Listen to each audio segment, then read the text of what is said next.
generations, Dad always said at company meetings. Through hard work, determination, and good old-fashioned business sense.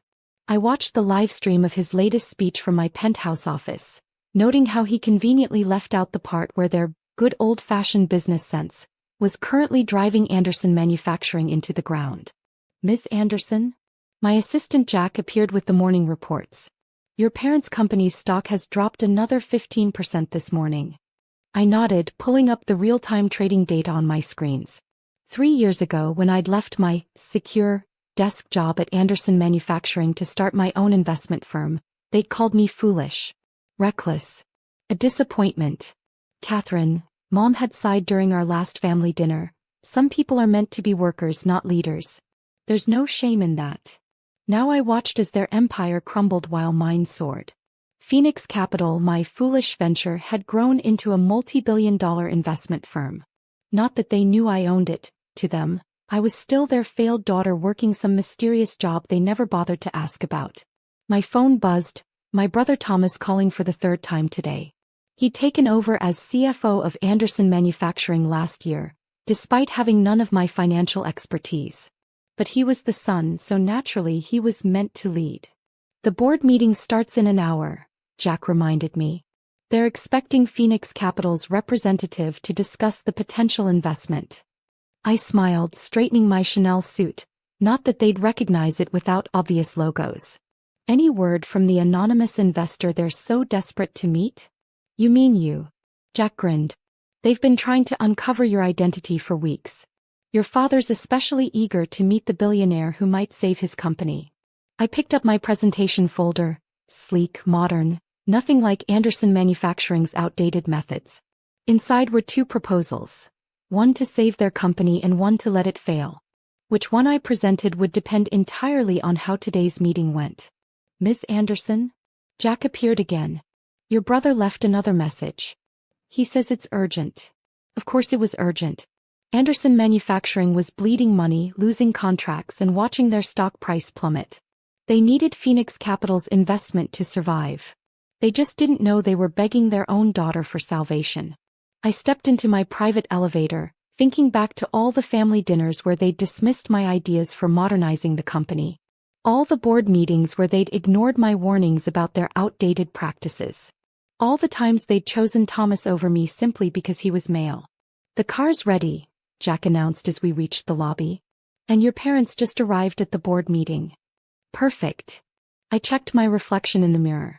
Gone was the dutiful daughter they'd relegated to a desk job. In her place stood a billionaire investor holding their fate in her hands. Oh, and Jack. I called as I stepped into the car. Make sure the conference room cameras are recording. I want to preserve their faces when they realize who they've been begging for money. Sometimes success isn't just about proving them wrong. Sometimes it's about making them admit it. And today, Anderson Manufacturing would learn exactly what their desk job daughter had become. Time to show them what real business sense looks like. The Anderson Manufacturing boardroom looked exactly as I remembered, mahogany table, leather chairs, and enough outdated thinking to fill a business history museum. I sat quietly in my place watching as my family filed in, none of them recognizing their own daughter. Amazing what a professional makeover and 3 years of success can do to change how people see you. The representative from Phoenix Capital is already here, Dad announced, surprise evident in his voice. Probably shocked that anyone would arrive before him, the great Richard Anderson. Thomas rushed in last, clutching financial reports that I'd already memorized. Sorry I'm late. The numbers this morning are worse than yesterday, I finished for him, speaking for the first time. Your stock dropped another 15%, your major contracts are under review, and your manufacturing processes are 3 generations behind your competitors. The room fell silent. Dad's face tightened. He never liked being challenged, especially not by a woman. And you are? He asked stiffly. Phoenix Capital's CEO, I replied smoothly. I thought it was time we met in person, given the gravity of your situation. Mom leaned forward, studying me with a frown. I could see the gears turning, the almost recognition. I'd planned my appearance carefully, different enough to confuse, familiar enough to nag at their consciousness. We were expecting. Thomas stammered. A man. I smiled. Yes, most people do. Rather like how you expected a son to save your company, Mr. Anderson. How's that working out? Dad's face reddened. Now see here. No, you see here. I cut him off, pulling up their financial data on the boardroom's screen. Your company is 3 weeks from bankruptcy. Your technological infrastructure is obsolete. Your leadership is. I glanced at Thomas. Inadequate. We just need temporary assistance, Thomas protested. A small investment. 3 billion is hardly small, I corrected him. And that's just to stop the immediate bleeding. Real modernization would cost twice that. Mom gasped. The board members shifted uncomfortably. Phoenix Capital is prepared to make that investment, I continued. With conditions. What conditions? Dad asked, his business mask slipping to reveal desperation. I stood, walking to the screen. Complete restructuring. New management. Modern manufacturing processes. And I paused for effect. A new CEO. Impossible. Dad exploded. This company has been led by Andersons for 3 generations. And will be led by an Anderson, I smiled, finally letting my careful disguise crack. Just not the one you expected. The recognition hit them in waves. First Mom, her hand flying to her mouth. Then Thomas, dropping his reports. Finally Dad, his face draining of color. Catherine. Surprise, I said softly. That desk job you relegated me to? It gave me quite a view of everything you were doing wrong. Everything I warned you about. Everything you ignored because what was it, Mom? Some people are meant to be workers, not leaders. The boardroom erupted into chaos. Board members whispering, Thomas trying to gather his scattered papers, Dad looking like he'd seen a ghost. You're Phoenix Capital? Mom whispered. I'm the billionaire you've been begging to save you, I confirmed. The anonymous investor you were so desperate to meet. The success story you never bothered to ask about. I clicked to the next slide, my acquisition terms. Now, shall we discuss your company's future? Or rather, my company's future. The silence was deafening. 3 years of dismissal, of condescension, of being told to stick to your desk job, all shattered in one perfect moment. The choice is simple, I continued. Accept my terms or face bankruptcy. Though I should warn you. I smiled at Thomas. I've already bought most of your debt. Either way, I own your fate. Sometimes karma needs a boardroom to make its point. And sometimes, the best revenge is becoming exactly what they said you couldn't be. I sat back down at the head of the table, Dad's seat soon to be mine. Shall we begin? The future of Anderson Manufacturing was about to change. And this time they had no choice but to listen to their desk job daughter. 1 month after the acquisition, I stood in my new office, Dad's old office, watching the transformation of Anderson Manufacturing unfold. The outdated machinery was being replaced with state-of-the-art equipment. The old management systems were giving way to modern technology. And my family, well, they were adapting. Sort of. Miss Anderson? Jack appeared with the morning reports. Your brother Thomas is requesting another meeting about his new position. I smiled, remembering how quickly his CFO confidence had crumbled when faced with actual financial responsibility. Still struggling with the modern accounting software? He's failed the basic competency test twice, Jack confirmed. And your father is still refusing to clear out his office?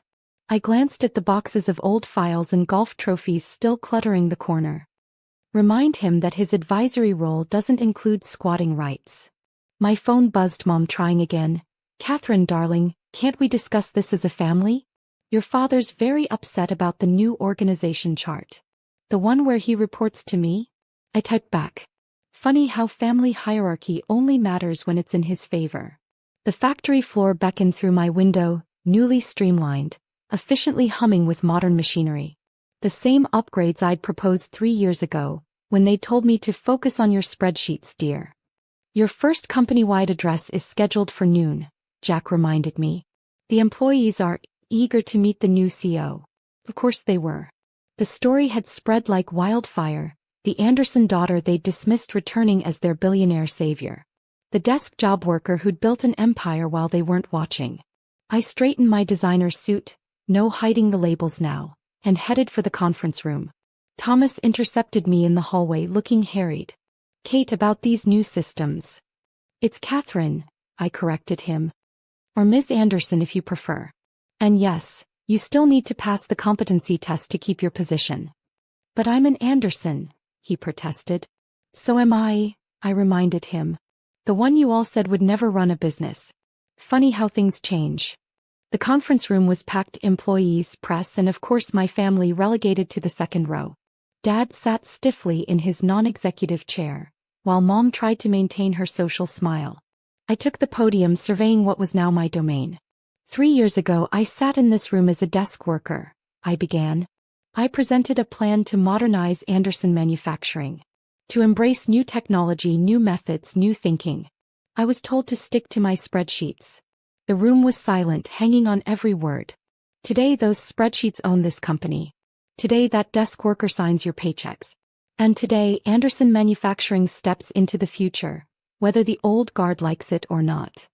I clicked through my presentation, the new organizational structure, the modernization plans, the projected growth. Everything they'd dismissed 3 years ago, now being implemented under my authority. To those who supported the old way of doing things, I looked directly at my family. Change is no longer optional.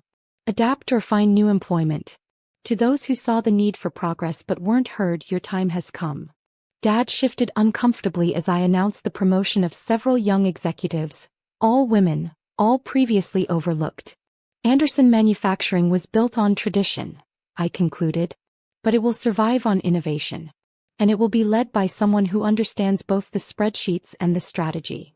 After the address, Jack brought me the latest performance reports. Production efficiency up 40% since the new systems went online. Stock price recovering. And your brother failed his third competency test? And your father's looking for his golf clubs, Jack added. I had them moved to the storage unit with the rest of the old regime's treasures. I smiled, watching through my window as the new Anderson Manufacturing logo was installed, my design, my vision, my success. Miss Anderson? Jack appeared again. Your mother's here. Something about family dinner. Tell her I'm busy, I replied, turning back to my empire. Running a business, she said, I'd never understand. Sometimes success isn't just proving them wrong. It's becoming their boss, their savior, and their wake-up call all at once. I picked up my phone to decline another family dinner